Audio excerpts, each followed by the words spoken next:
বিসমিল্লাহির রহমানির রহিম।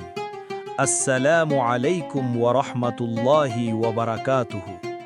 প্রিয় ভাই ও বোনেরা, আজকে আমি আপনাদের সামনে এমন একটি কাহিনী বলবো যা শুনলে বুকের ভেতরটা ভারী হয়ে আসবে, চোখ ভিজে উঠবে, হৃদয়ের গভীরে একটা ব্যথা অনুভব করবেন। কারণ আজকের বিষয়টি হলো আমাদের প্রিয় নবী, সর্বশেষ রাসূল হযরত মুহাম্মদ সাল্লাল্লাহু আলাইহি ওয়াসাল্লামের জীবনের শেষ 7 দিনের কথা। সেই 7 দিন, যে 7 দিনের কথা মনে করলে সাহাবায়ে কেরাম কাঁদতেন, যে 7 দিনের স্মৃতি বুকে নিয়ে হযরত আবু বকর সিদ্দিক রাদিয়াল্লাহু আনহু সারা জীবন চোখের পানি ফেলেছেন, যে 7 দিনের কথা আজও একজন মুমিনের হৃদয়কে কাঁপিয়ে দেয়। তো চলুন আমরা ফিরে যাই সেই সময়ে, সেই মদিনায়, সেই পবিত্র মুহূর্তে। হিজরি 10ম সনের ঘটনা।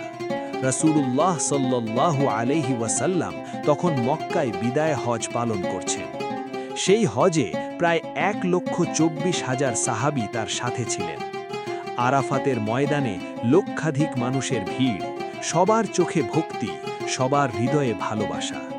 সেদিন আরাফাতের ময়দানে রাসূলুল্লাহ সাল্লাল্লাহু আলাইহি ওয়াসাল্লাম উটের পিঠে দাঁড়িয়ে ভাষণ দিলেন। ইতিহাসের সেই অসাধারণ ভাষণ যাকে আজ পৃথিবীর মানুষ বলে মানবাধিকারের প্রথম ঘোষণাপত্র। তিনি বললেন, হে মানুষ, তোমাদের রক্ত, তোমাদের সম্পদ, তোমাদের সম্মান একে অপরের জন্য পবিত্র। যেমন এই দিন পবিত্র, এই শহর পবিত্র, এই মাস পবিত্র। তিনি বললেন, কোনো আরব অনারবের উপর শ্রেষ্ঠ নয়, কোনো অনারব আরবের উপর শ্রেষ্ঠ নয়, শ্রেষ্ঠত্ব শুধু তাকওয়ায়। তিনি বললেন, নারীদের ব্যাপারে আল্লাহকে ভয় করো, তারা তোমাদের কাছে আমানত। এই ভাষণ দিতে দিতে তার কণ্ঠ কখনো ভারী হয়ে উঠছিল। একসময় তিনি থামলেন, উপস্থিত লক্ষাধিক মানুষের দিকে তাকালেন, তারপর জিজ্ঞেস করলেন, হে মানুষ, আমি কি আল্লাহর বার্তা তোমাদের কাছে পৌঁছে দিয়েছি? লক্ষ কণ্ঠে জবাব এলো, হ্যাঁ ইয়া রাসূলুল্লাহ, আপনি পৌঁছে দিয়েছেন। তিনি বললেন, হে আল্লাহ, তুমি সাক্ষী থাকো। সেদিনই নাজিল হলো কোরআনের সেই আয়াত, আল ইয়াউমা আকমালতু লাকুম দীনাকুম, আজ আমি তোমাদের জন্য তোমাদের দ্বীনকে পরিপূর্ণ করে দিলাম। হযরত ওমর রাদিয়াল্লাহু আনহু এই আয়াত শুনে কাঁদতে শুরু করলেন।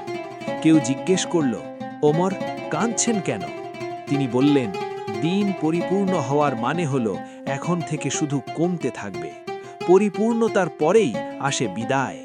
ওমর রাদিয়াল্লাহু আনহু বুঝে গিয়েছিলেন রাসূলুল্লাহ সাল্লাল্লাহু আলাইহি ওয়াসাল্লামের বিদায়ের সময় ঘনিয়ে আসছে। বিদায় হজ শেষে রাসূলুল্লাহ সাল্লাল্লাহু আলাইহি ওয়াসাল্লাম মদিনায় ফিরে এলেন। ফেরার পর থেকেই তার শরীরে অসুস্থতার লক্ষণ দেখা দিতে লাগল। মাথায় প্রচণ্ড যন্ত্রণা, জ্বর, শরীর দুর্বল হয়ে পড়ছে। কিন্তু তিনি তখনও মসজিদে যেতেন, সাহাবীদের সাথে নামাজ পড়তেন, মানুষের খোঁজ নিতেন। একদিন তিনি হযরত আয়েশা রাদিয়াল্লাহু আনহার ঘরে বসে বললেন, আয়েশা, আমার মাথাটা ভীষণ ব্যথা করছে। আয়েশা রাদিয়াল্লাহু আনহা বললেন, আমারও মাথা ব্যথা করছে। রাসূলুল্লাহ সাল্লাল্লাহু আলাইহি ওয়াসাল্লাম একটু হেসে বললেন, আয়েশা, তুমি যদি আমার আগে মারা যাও, আমি নিজে তোমাকে গোসল দেব, কাফন পরাবো, জানাজা পড়াবো। আয়েশা রাদিয়াল্লাহু আনহা বললেন, ইয়া রাসূলুল্লাহ, এটা কেমন কথা? আপনি কি চান আমি আগে মরে যাই আর আপনি অন্য কোনো স্ত্রীর সাথে সুখে থাকুন? রাসূলুল্লাহ সাল্লাল্লাহু আলাইহি ওয়াসাল্লাম এবার একটু মৃদু হাসলেন। কিন্তু সেই হাসির আড়ালে কি ছিল, আয়েশা রাদিয়াল্লাহু আনহা সেদিন বুঝতে পারেননি। অসুস্থতা বাড়তে লাগল। এক পর্যায়ে রাসূলুল্লাহ সাল্লাল্লাহু আলাইহি ওয়াসাল্লাম মসজিদে গিয়ে নামাজ পড়াতে পারছিলেন না। তিনি হযরত আবু বকর সিদ্দিক রাদিয়াল্লাহু আনহুকে ইমামতির দায়িত্ব দিলেন। হযরত আয়েশা রাদিয়াল্লাহু আনহা বললেন, ইয়া রাসূলুল্লাহ, আব্বাজান নরম মনের মানুষ, কান্নার কারণে কেরাত পড়তে পারবেন না, অন্য কাউকে দিন। রাসূলুল্লাহ সাল্লাল্লাহু আলাইহি ওয়াসাল্লাম 3 বার একই কথা বললেন, আবু বকরকেই ইমামতি করতে দাও। সেদিন থেকে হযরত আবু বকর রাদিয়াল্লাহু আনহু নামাজ পড়াতে শুরু করলেন, আর প্রতিদিন কাঁদতেন, কারণ তিনি বুঝতে পারছিলেন রাসূলুল্লাহ সাল্লাল্লাহু আলাইহি ওয়াসাল্লাম তাকে একটি বিশেষ কারণে এই দায়িত্ব দিচ্ছেন। এরপর এলো সেই দিন যে দিনের কথা মনে করলে সাহাবীদের বুক ভেঙে যেত।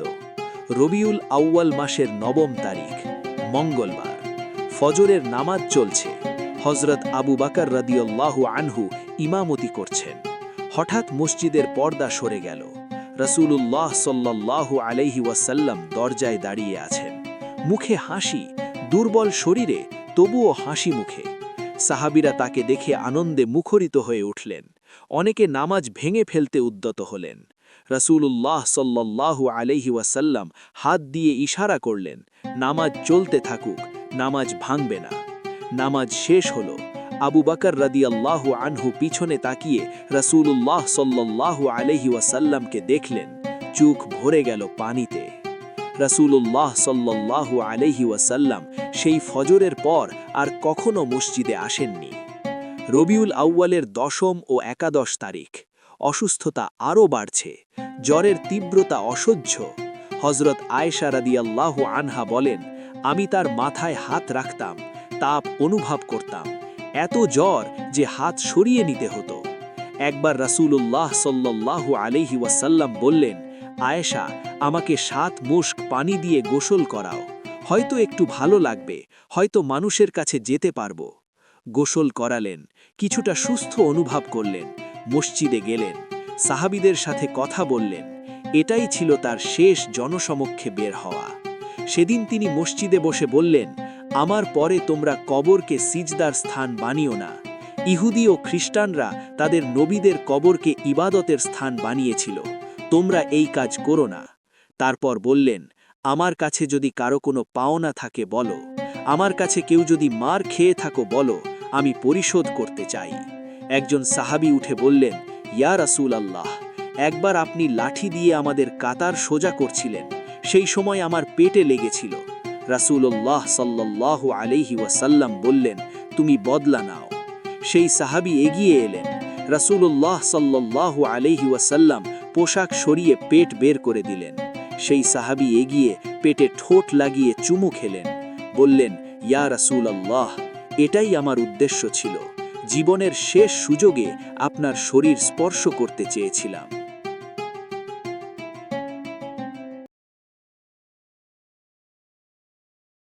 রবিউল আউয়ালের ১২ তারিখ, সোমবার। ভোরের আলো ফুটছে।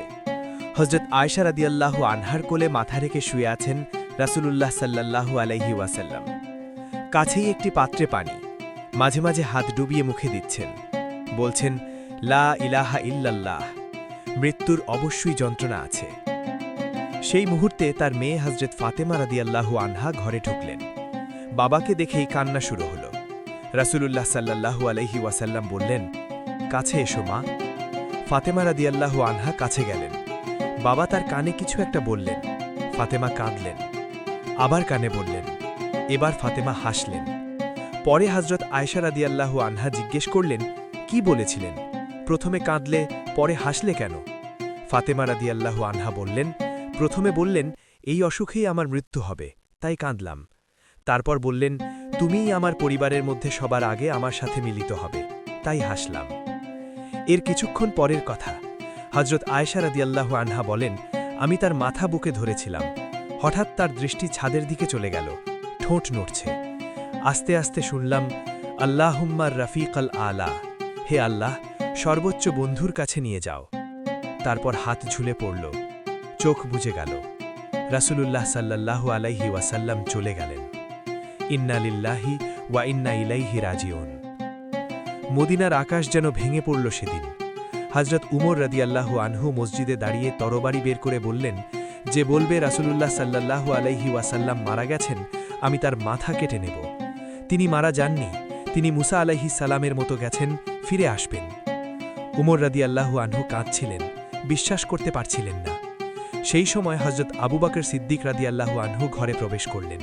রাসূলুল্লাহ সাল্লাল্লাহু আলাইহি ওয়াসাল্লামের মুখের কাপড় সরালেন, কপালে চুমু খেলেন, বললেন, ইয়া নবী আল্লাহ, আপনি কতই না সুন্দর ছিলেন জীবনে, মৃত্যুতেও কতই না সুন্দর। তারপর মসজিদে গেলেন।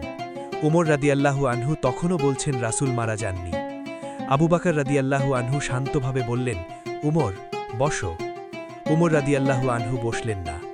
আবু বকর রাদিয়াল্লাহু আনহু সমস্ত মানুষের দিকে ফিরে বললেন, যে মুহাম্মাদের ইবাদত করত সে জেনে রাখুক মুহাম্মাদ মারা গেছেন, আর যে আল্লাহর ইবাদত করত সে জেনে রাখুক আল্লাহ চিরঞ্জীব, তার কখনো মৃত্যু নেই। তারপর তিলাওয়াত করলেন, ওয়ামা মুহাম্মাদুন ইল্লা রাসূল কদ খালাত মিন ক্বাবলিহির রুসুল আফাইম মাতা আও কুতিলা ইন কালাবতুম আলা আকাবিকুম। মুহাম্মাদ একজন রাসূল মাত্র, তার আগেও রাসূলরা গেছেন, তিনি মারা গেলে বা নিহত হলে কি তোমরা পিছু হটবে? এই আয়াত শুনে হযরত উমর রাদিয়াল্লাহু আনহুর পায়ের নিচ থেকে মাটি সরে গেল। তিনি মাটিতে পড়ে গেলেন, কাঁদতে লাগলেন, বললেন, আবু বকর সত্য বলেছেন, রাসূলুল্লাহ সাল্লাল্লাহু আলাইহি ওয়াসাল্লাম চলে গেছেন। প্রিয় ভাই ও বোনেরা, এই ছিল আমাদের প্রিয় নবীর শেষ 7 দিন। তিনি চলে গেছেন, কিন্তু তার রেখে যাওয়া কুরআন আজও আমাদের সাথে আছে। তার সুন্নাহ আজও আমাদের পথ দেখাচ্ছে। তার ভালোবাসা আজও কোটি কোটি মুমিনের হৃদয়ে জীবিত। সেই মানুষটি যিনি মৃত্যুর সময়ও বলেছিলেন, উম্মতি উম্মতি, আমার উম্মত আমার উম্মত। আমরা কি তার উম্মত হবার যোগ্য? আমরা কি তাকে ভালোবাসি? শুধু কথাই নয়, জীবনে, আমলে, চরিত্রে। আল্লাহ তাআলা আমাদের সবাইকে রাসূলুল্লাহ সাল্লাল্লাহু আলাইহি ওয়াসাল্লামের সত্যিকারের উম্মত হওয়ার তৌফিক দিন। কিয়ামতের দিন তার শাফাত নসিব করুন। আমিন। আল্লাহ হাফিজ।